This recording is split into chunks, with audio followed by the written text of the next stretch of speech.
Hello everybody, welcome back to another brand new episode of Mega Projects. This one is all about Project Babylon, it's just a crazy story. I'm not going to spoil it by doing any chit-chat at the beginning, but it involves giant guns and Saddam Hussein. Enough said, you'll want to watch this one. And I will say that this one is brought to you by Babbel. Start learning a new language right now. Sign up through the link below and you'll get 50% off. More on them in a bit.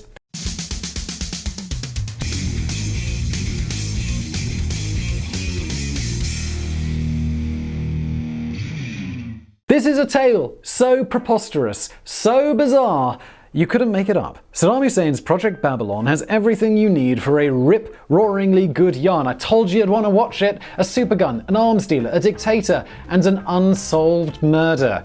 It's a barely believable story, but it's all completely true. Project Babylon was a supergun, which, if it had ever been finished, would have been the biggest gun the world had ever known. Yet this was no ordinary weapon of destruction, and its original design purpose was actually to launch satellites into space. However, once the tyrannical Iraqi dictator entered the fray, things began to take an altogether darker turn. No one is surprised. This was a project that was never finished after its designer met a mysterious and untimely death, and Iraq launched itself into the minds of the Western world with its invasion of Kuwait in 1990. Project Babylon remains a bit of a baffling conflict, but one that might just have worked.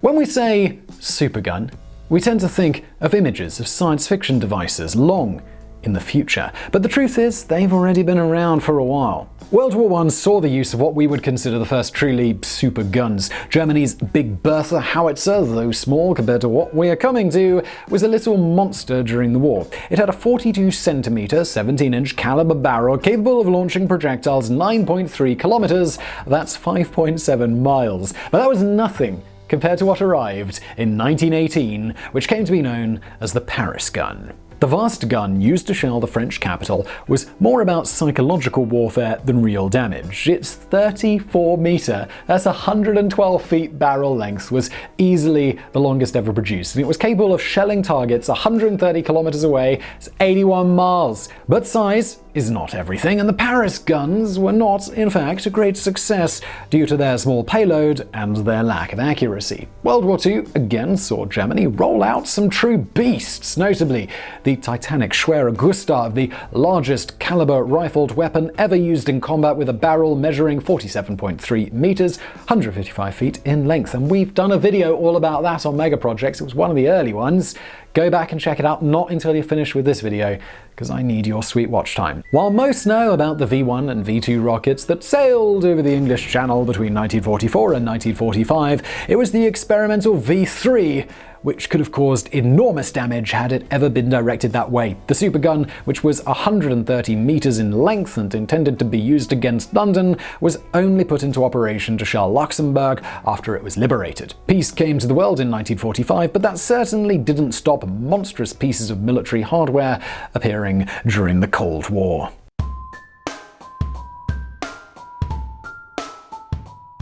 Canadian engineer Gerald Bull led a colourful life. One of the world's leading experts in artillery design, Bull began working for both the Canadian and US governments at the height of the Cold War in the 1960s, primarily on weapons research. In 1961, he worked on Project HARP, a high-altitude research project involving a modified 406mm, 16-inch US Navy battleship gun, which was used to fire weather probes into suborbit. But this was just supposed to be the start. Bull's vision was for a supergun like this to fire objects and eventually whole satellites right out into orbit. He theorized that a gun could effectively replace at least the first stage of a launch, which always required the most power, the most fuel, and the most money. So the war in Vietnam put an end to Project HARP in 1967, but it was an idea that remained firmly in the forefront of Bull's mind. The 1970s were a turbulent time for Bull. Most governments around the world didn't share his enthusiasm for a giant gun that could reach out to space, but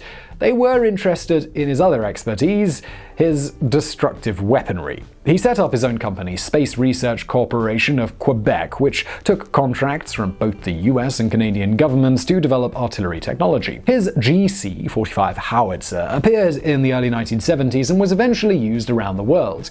But this was becoming a time when you had to be careful who you were doing business with. The South African government in the 1970s was becoming deeply popular thanks to apartheid. No surprises there. Their involvement in the civil war in Angola had initially been supported by the United States, eager to stamp out communism in the region, but things changed when a UN embargo on the sale of arms was placed on South Africa in 1977. Gerald Bull was already heavily involved in such sales to the African country and attempted to circumnavigate the law with the help of several back channels, but was caught red-handed and spent 6 months in jail in Pennsylvania. Whoops-a-daisy. Now, before our story gets even weirder, and boy does it get weirder, we want to take a minute to thank our sponsors of the day, and that would be Babbel. There are lots of reasons you might need to learn a language: professional, personal, travel, lots and lots. Now, you might have had a crack at this with some basic free apps from the App Store, but Babbel does way beyond the basics. Indeed, it is the #1 language learning app in the world with 14 different languages currently available. That's pretty impressive. So why is Babbel better than the rest? Why, Simon? Tell me. Well, with Babbel, you can count on people who have actual experience teaching the language rather than just relying on machine learning like those other apps. It's also totally ad-free, so distraction-free, which is important when you're trying to learn something because, you know, that advert for Raid Shadow Legends keeps popping up and you're like, oh, I bet I'll play. Oh, go on then. It's also focused on language for real life, teaching you for situations that you'll actually encounter. They've got an app as well, so it's really easy to just jump in, practice whenever you have a down moment. And those short few minutes of practice, well, guess what they do? They all add up. It's mathematics for you. It's all really nicely designed. It's very easy to use. So start learning a new language today with Babbel. Get 6 months for 50% off through the link below. That's fantastic. It also supports the show. And let's get back to it.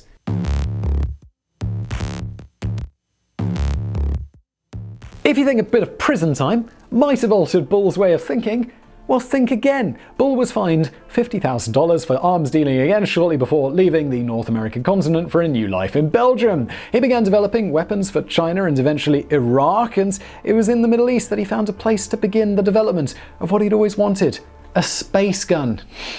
This guy is so mad. I love it. In 1981, Saddam Hussein had only recently assumed control of Iraq and took a shine to Bull and his ideas. Shocking, I know. Saddam Hussein, really into guns. The Iran-Iraq war was then in its second year and would drag on until 1988, until it ended in a stalemate, leaving 1 million Iranians and between 250,000 and 500,000 Iraqis dead.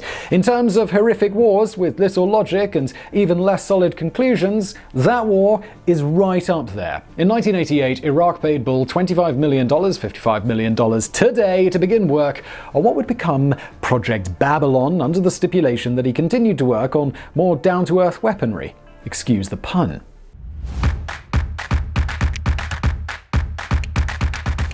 Project Babylon was not one gun, but 3. 2 big Babylons, each with 1,000mm, 39.3-inch caliber guns, and a prototype gun known rather sweetly as Baby Babylon. That would come with a 350mm, 13.7-inch caliber gun. Each big Babylon barrel, and yes, it took me a while to get that right, was designed to be 156 meters, 511 feet in length, which is only slightly shorter than the height of the Washington Memorial. It would have weighed a colossal 1,510 tons, the weight of 2 Christ the Redeemer statues, by the way. This is mega projects. We use weird analogies. This was a monster that would never be able to be moved around, so the plan was to embed it into a mountainside at a 45-degree angle. Big Babylon was designed to use 9 tons of supergun propellant and fire a 600-kilogram, that's 1,322-pound projectile as far as 1,000 kilometers. It's well over 600 miles. In terms of a satellite, the gun could have been used to launch a 2,000-kilogram rocket-assisted projectile carrying a 200-kilogram satellite.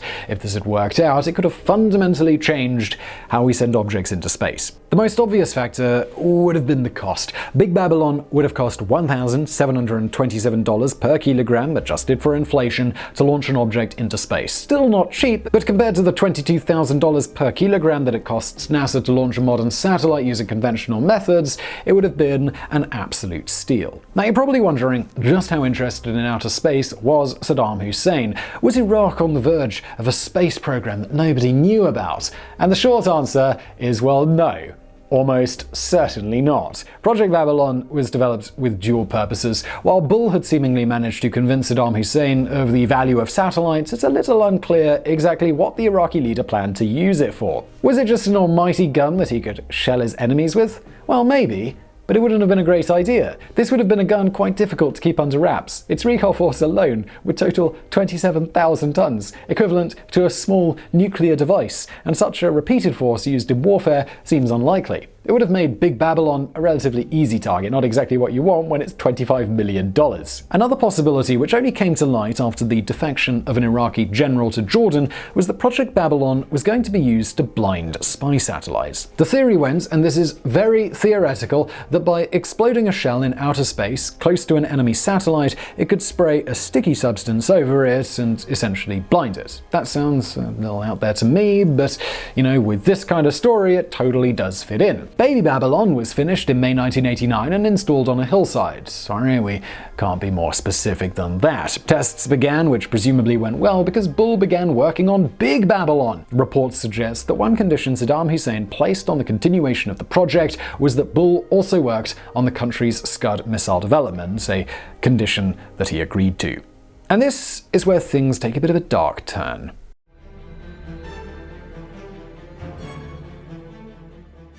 Working for a hated dictator with a growing list of enemies was always going to put Bull in a dicey situation. His apartment in Brussels was repeatedly broken into without anything actually being taken. A signal that whatever he was doing, he should probably stop doing that. The events of March the 22nd, 1990 are still hazy. Either Gerald Bull was either returning home or answering the door when his doorbell rang, but he was shot 3 times in the body and twice in the head, dying immediately. There were no witnesses to the murder, and the assassin had used a silencer. When the police arrived, they found his briefcase next to him with $20,000, roughly $40,000 today, in cash, still inside. If you ever needed an example of a professional hit job, well, this is it. So, who killed Bull? Well, your guess is as good as ours, unfortunately. Most online sources seem to nudge towards Mossad, the Israeli Secret Service, in response to Bull's participation in the Scud program, though it must be said there is no clear evidence of this. Over the years, numerous other parties have come to be linked with the murder, including the CIA, MI6, the Chilean, Syrian, Iraqi, and South African governments, but again, with only the flimsiest evidence attached.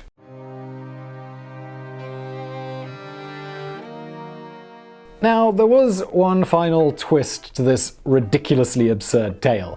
After the assassination of Bull, Project Babylon was effectively shelved, but Bull had set in motion a set of circumstances that would cause many a real headache 2 weeks after his death. I should probably add first that the UK, along with many nations around the world, had placed an arms embargo on Iraq by this time. You could not sell weapons to the Middle Eastern country, nor could you sell them the components to make weapons. During an inspection of a ship about to leave Middlesbrough, bound for Iraq, authorities came across 8 large pipes that in total measured 40 meters, 131 feet. Whether or not they had been tipped off, or if it was merely a slice of luck, we're still not entirely sure, but the customs officers that day had found sections of what would be Big Babylon. This set off an immediate investigation both in Britain and across Europe, with other parts including breechers, loaders, and recoil mechanisms found across the continent. Sheffield forge masters who had built the pipes came under heavy suspicion, but they claimed that they were told they were for pharmaceutical use. Are you building a giant gun? No, it's for making drugs. The giant pipes.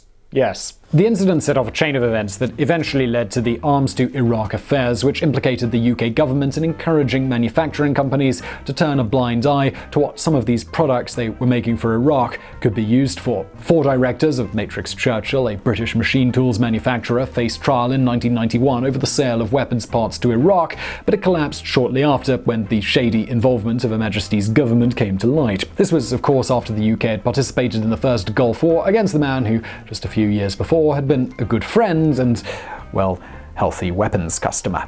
All in all, it was pretty embarrassing for everybody involved.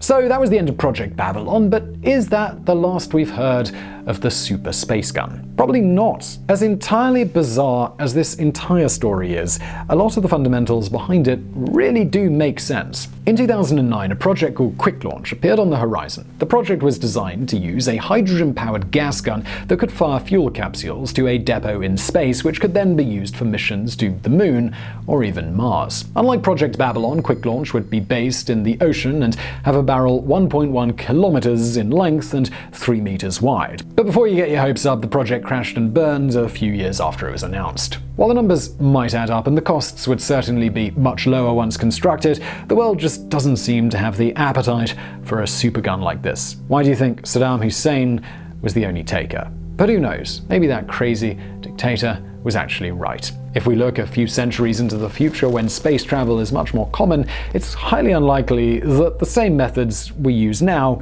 will be used then. Maybe we won't use a supergun, but we will need a radically different approach to make it more accessible. As Project Babylon, I think this story had it all. Arms dealing, tyrannical dictators we love 1 minute and then hate the next, a James Bond villain-style gun, and the still unsolved murder that brought it all down. A fascinating tale of extraordinary vision, utter madness, and political assassination. And I really hope you enjoyed this video, this mega project. If you did, smash that like button below, destroy it. Subscribe, do that as well. Also, if you've got a suggestion for a future video, please do let me know in the comments below. And thank you for watching.